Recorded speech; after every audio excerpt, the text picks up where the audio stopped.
வணக்கம் சோதர நண்பர்களே. 2025 ஏப்ரல் மாத கிரக அமைப்புகளின்படி சிம்ம ராசிக்கான பலன்கள். இந்த மாதமும் போன மாதம் மாதிரியே கிரக கூட்டணிகளானது தொடருது. அதாவது ஏப்ரல் 14 வரைக்குமே சூரியன், சுக்கிரன், புதன், சனி மற்றும் ராகுனுடைய 5 கிரக சேர்க்கைகள் மீன ராசிகள் தொடர்ச்சியாக இருக்கும். ஏப்ரல் 14க்கு பிறகு சூரியன் மேச ராசிக்கு பயிற்சியாக அங்கு உச்சமாகறாங்க. செவ்வாய் கடகராசிக்கு பயிற்சியாக அங்கு நீச்சமாகிறார்.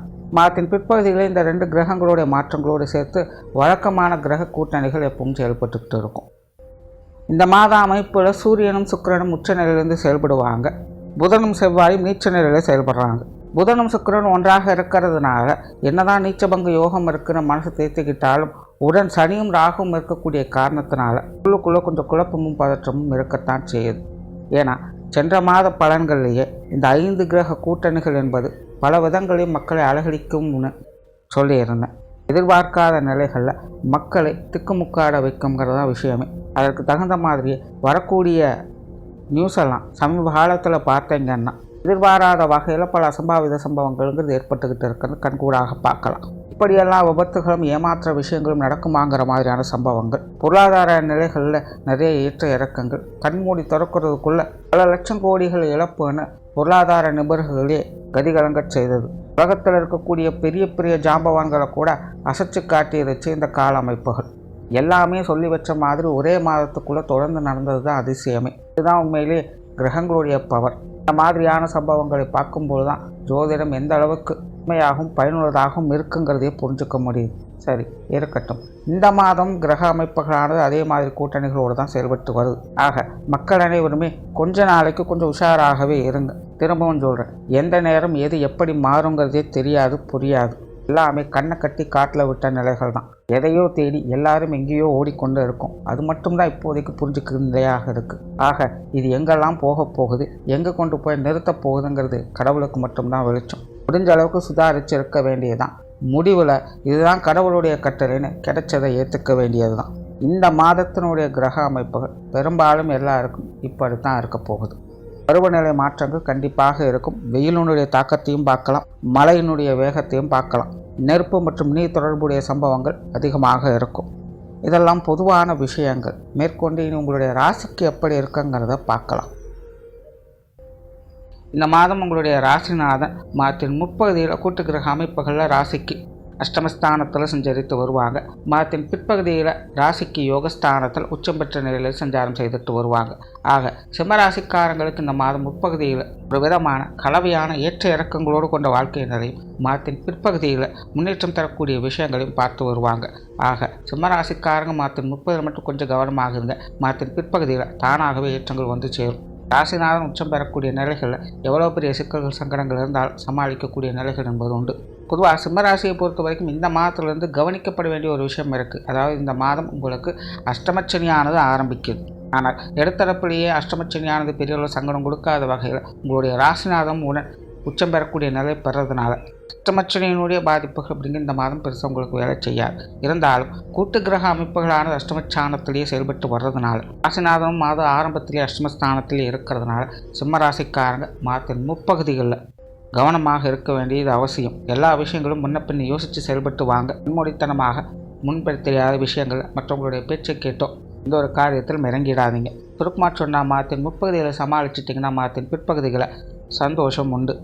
பேச்சுவார்த்தைகளில் அமைதியும் நிதானமும் இருக்கும். புதிய விஷயங்கள் காரியங்களில் முன்னேற்றங்கள் இருந்தாலும் தடை தாமதங்களோடு தான் காரியங்கள் என்பது உண்டாகும். ஆக அதுக்கேற்ற அளவுக்கு பொறுமையும் நிதானமும் தேவை. புத்தகங்கள் வாகன ரீதியான விஷயங்கள்லாம் கலவையான அமைப்புகள் தான் இருக்கும். அந்த விஷயங்களில் ஆதாயங்கள் இருந்தாலும் அதுக்கேற்ற அளவுக்கு கொஞ்சம் அலைச்சலும் இருக்கத்தான் செய்யும், விரயங்களும் உடன் இருக்கத்தான் செய்யும். குறிப்பாக வாகன ரீதியான விஷயங்களில் சில மாற்றங்களை எதிர்பார்க்கலாம். அதற்கு வாகனங்களை புதுப்பிக்கக்கூடிய பழுதுபார்க்கக்கூடிய நிலைகள் ஏற்படலாம். இன்னும் சில இந்த வாகன மாற்றங்கள் அல்லது வீட்டில் இருக்கக்கூடிய சில முக்கியமான பொருட்களுடைய மாற்றங்கள் போன்ற நிலைகளை பார்க்கக்கூடிய அமைப்புகள் என்பது உண்டாகும். ஆகவே இந்த அசட் சம்பந்தப்பட்ட விஷயங்கள் ஏற்ற இறக்கங்கள் என்பது கொஞ்சம் அதிகமாகவே இருக்கும். பொருளாதார ரீதியான விஷயங்கள் சமாளிக்கக்கூடிய நிலைகள் தான். இருந்தபோதிலும் வீண் விரயங்கள், செலவுகள் போன்ற விஷயங்களில் கூடுதல் கவனம் என்பது தேவை. ஏன்னா சிம்மராசியை பொறுத்த வரைக்கும் அடுத்தடுத்து வரக்கூடிய காலகட்டங்களில் பொருளாதார நிலை அப்படிங்கிறது கொஞ்சம் மந்தமாகத்தான் இருக்கும். அதாவது காசு இருந்தாலும் பிரச்சனை தான், காசு இல்லைனாலும் பிரச்சனை தான். உங்கள்கிட்ட இருக்குது இல்லை, உங்கள் கைக்கு வருமா வராதாங்கிறத பற்றி பிரச்சனை கிடையாது. காசு பணம் அப்படிங்கிறது ஏதோ ஒரு வகையில் சங்கடத்தை ஏற்படுத்தும். ஆக இது சார்ந்த விஷயங்கள் இப்போது கொஞ்சம் கவனத்தோடு இருக்கிறது நல்லது. மற்றபடி இந்த வாரம் வரவு செலவுகள், கொடுக்கல் வாங்கல் விஷயங்கள் போன்ற விஷயங்களை சமாளிச்சுக்க முடியும். கடன் சார்ந்த விஷயங்கள் மட்டும் கொஞ்சம் கவனம் எடுத்துக்கோங்க. பொது விஷயங்கள், காரியங்களில் அலைச்சலோடு ஆதாயம் பார்த்து வருவீங்க. ஆனால் ஒரு நல்ல விஷயமாக இதுவரைக்கும் உங்களை தேவையில்லாமல் சீண்டி கொண்டிருந்தவங்க இந்த மாதம் கொஞ்சம் விலகவே ஆரம்பிப்பாங்க. ஆக சிம்மராசிக்காரங்களுக்கு மற்றவங்க வகையிலிருந்து வந்த இடைஞ்சல்கள், தொல்லைகள் போன்ற விஷயங்கள் கொஞ்சம் விலக ஆரம்பிக்கும். மற்றும் அதே நேரம் மற்றவங்களுடைய பேச்சுக்களை அப்படியே நம்பிடாதீங்க. ஏன்னா மற்றவங்களுடைய பேச்சால் தேவையில்லாத சங்கடங்கள் என்பது கண்டிப்பாக இருக்கும். பிரயாணம் சார்ந்த விஷயங்கள் மாதத்தின் பிற்பகுதியில் சாதகமான நிலைகளை கொடுக்கும். குறிப்பாக சிலருக்கு கூடுதலான பிரயாணங்கள் அல்லது தொலைதூர பிரயாணங்கள் என்பது போன்ற விஷயங்கள் இந்த மாதம் ஏற்படலாம். ஆன்மீக ரீதியான விஷயங்கள் முன்னேற்றங்களை கொடுக்கும். சிலர் ஆன்மீக ரீதியான பிரயாணங்கள் மேற்கொள்வதற்கும் வாய்ப்புகள் இருக்குது.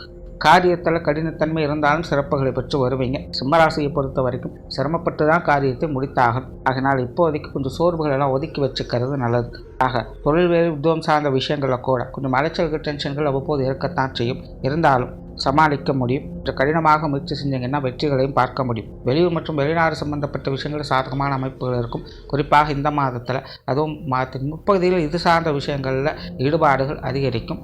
ஆரம்பத்தில் கொஞ்சம் ஏற்ற இறக்கங்களோட ஆட்டம் காண்ட ஆடும். முடிவுகள் உங்களுக்கு சாதகத்தை ஏற்படுத்தும். குடும்ப விஷயங்கள், காரியங்கள் அளவான நிலைகள் தான். குறிப்பாக நீங்கள் எதிர்பார்ப்பது போல எதுவும் இழக்கப் போகிறதில்ல. அதாவது நாம் ஒன்று நினைக்க தெய்வம் ஒன்று நினைக்குதுங்கிற மாதிரி நீங்கள் என்ன நினைக்கிறீங்களோ அது ஆப்போசிட்டில் கொஞ்சம் விஷயங்கள், காரியங்கள் போய்கிட்டு வரும். ஆக குடும்ப விஷயங்கள், காரியங்கள் என்பது அதனுடைய போக்கிலேயே கொஞ்சம் விட்டு பிடிக்கிறது என்பது நல்லது.